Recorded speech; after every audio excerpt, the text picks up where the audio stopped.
For over 20 years now, fans have enjoyed Power Rangers, here in America and all over the globe. But before Power Rangers came here, it had long been established in Japan as the Super Sentai Series. In the first two parts, we examined Shitaru Shinomori, Himitsu Sentai Go Ranger, and Jaka. Little did anyone know, though, that the Sentai concept would be innovated yet again in a very big way by none other than Spider-Man.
Oh, I was happy that Spider-Man went to Japan, and in fact, it gave me an excuse to go to Japan, and I met with the people at Toei, and we had a wonderful time. With the rising success of tokusatsu movies and shows in Japan, Marvel saw an opportunity to profit from the craze that was sweeping the nation. So as part of a 3-year licensing agreement between Marvel and Toei, both parties would be allowed to use each other's properties as they saw fit. Toei would start with Marvel's flagship character, Spider-Man, and create a live-action TV series. This series came a year after the US TV series had debuted. Toei originally planned to utilize Spider-Man in a supporting role opposite Japanese historical figure Yamato Takeru, set in a modern-day world after being transported through time. The idea was scrapped, and instead Toei decided to go ahead and make Spider-Man the lead in his own series. With the exception of Spider-Man's suit and some of his gadgets, this version would be radically different from his American counterpart. Takuya Yamashiro is a young motorcycle racer. While on a time trial, he hears a voice in his mind of someone calling out, "Brother, brother." He does not know that the same voice has been calling out for centuries to a very powerful spaceship known as Marveler. Takuya's father, Professor Yamashiro, is a renowned space archaeologist who discovers where the Marveler crash lands on Earth, and he immediately sets out to investigate. The diabolical Professor Monster, a ruthless alien tyrant who leads the Iron Cross Army, sets out to stop Yamashiro from reaching the ship. Professor Monster is hell-bent on conquering the universe, and the Marveler is to be destroyed in order for him to succeed. Takuya is drawn by the voice that's been calling out to him, to the location of where the Marveler has crash-landed. Unbeknown to Takuya or his father, Professor Monster has dispatched his Iron Cross army to make sure that the Marveler's power can't be used against him. Professor Yamashiro is killed by Monster's troops, and Takuya reaches his father only to have him die in his arms. He is then ambushed by the Iron Cross army and severely wounded. Out of desperation, he flees to a nearby cave, but falls into a precipice. There he is found by Garia, a warrior from the planet Spider that's been trapped in this cave for the last 400 years. Takuya finally meets the person that has been telepathically calling out to him. In order to save Takuya's life, Garia gives him the spider bracelet, which injects Takuya with the spider extract. This extract heals Takuya's wounds and gives him the power of the spider. It also gives Takuya the ability to summon the Marveler and eject the spider protector suit. Once Takuya recovers, Garia tells him of how his planet was conquered by Professor Monster 400 years ago. Seeking revenge, Garia followed Professor Monster to Earth, but was trapped inside the cave. Driven by his desire for vengeance, Garia endures the poisonous spiders within the cave, waiting for the one that would be able to hear his telepathic cry and fulfill his quest. After that, Garia dies and becomes a spider. As Spider-Man, Takuya carries out Garia's will, as well as his own vengeance for the murder of his father. Something very interesting that Spider-Man would do in this series was he would make it a point when he'd present himself in front of his enemies to state that he was the messenger from hell, Spider-Man. 誰だお前は地獄からの使者スパイダーマン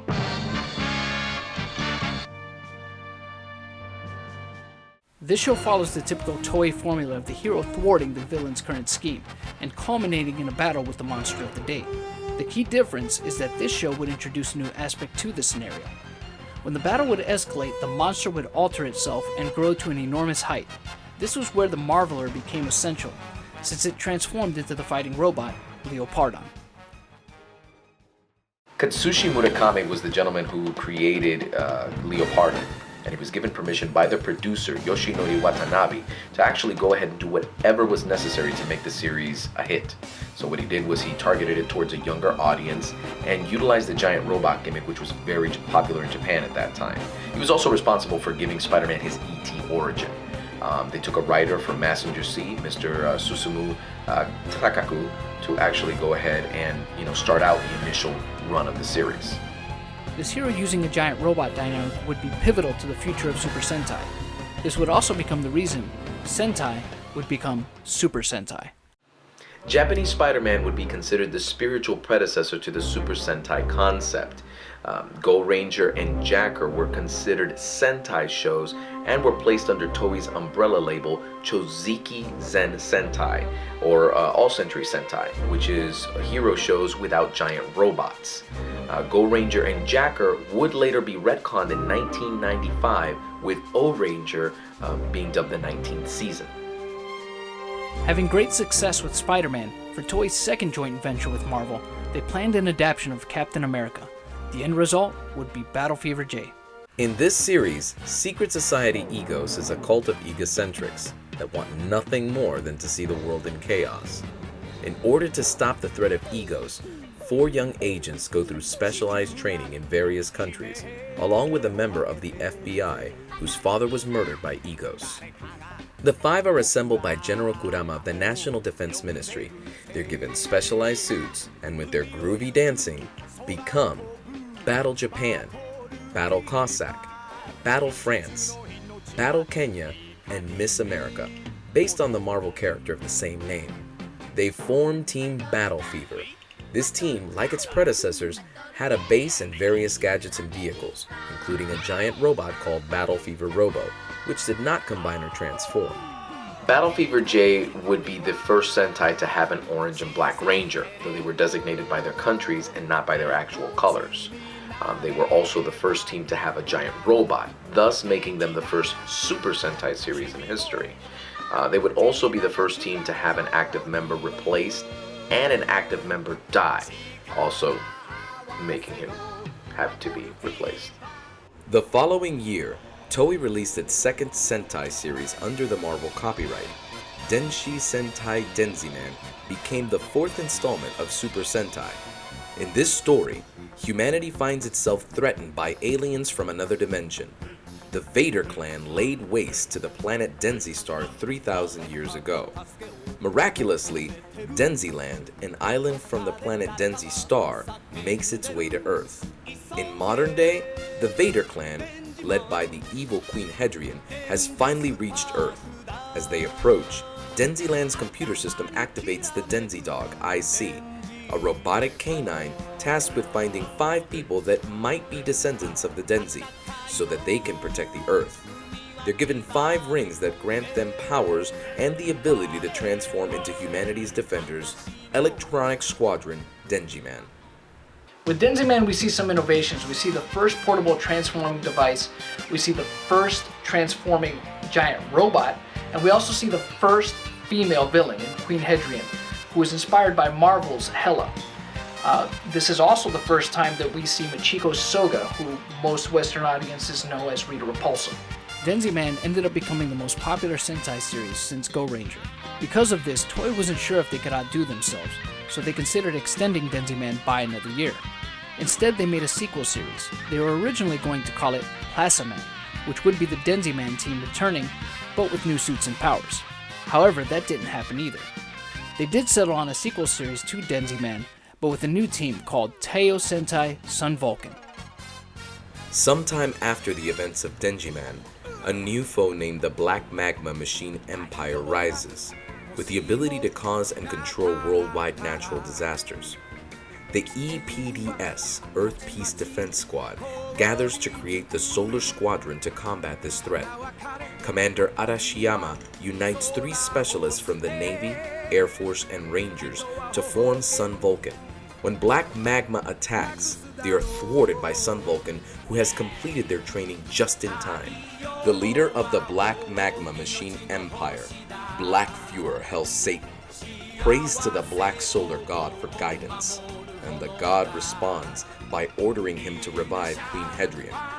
Hell Satan outfits Queen Hedrian with a mechanical heart and metallic afro to help him destroy the EPDS. This series has been the only direct sequel in Sentai history. Sun Vulcan remained 3 members throughout its run, and no female member was ever on the squad.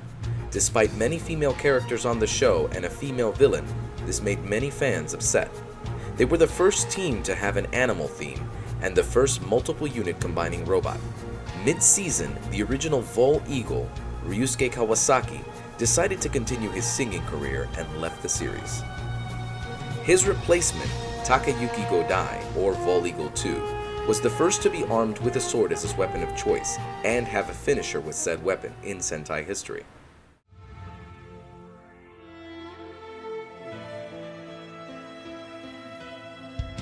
Sun Vulcan would be the last Sentai series produced with Marvel. It's important to note that Stan Lee was very interested in the idea of bringing this program stateside and splicing it with American actors, a practice that Haim Saban would hone a little over a decade later.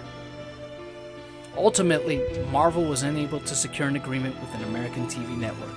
Sun Vulcan would be the last tokusatsu that Marvel and Toei would produce together. Although it was a short-lived pairing, it helped Toei implement new concepts to Sentai utilizing already established characters as inspiration. The stage was set for Super Sentai. With renewed public interest and a more cohesive formula, Toei gained even more momentum.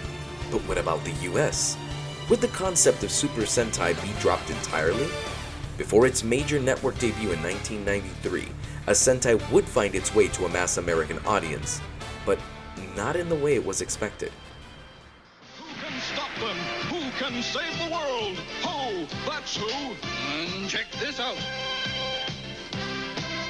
The ultimate persuader in the relentless battle against evil. These are the adventures of Dynaman.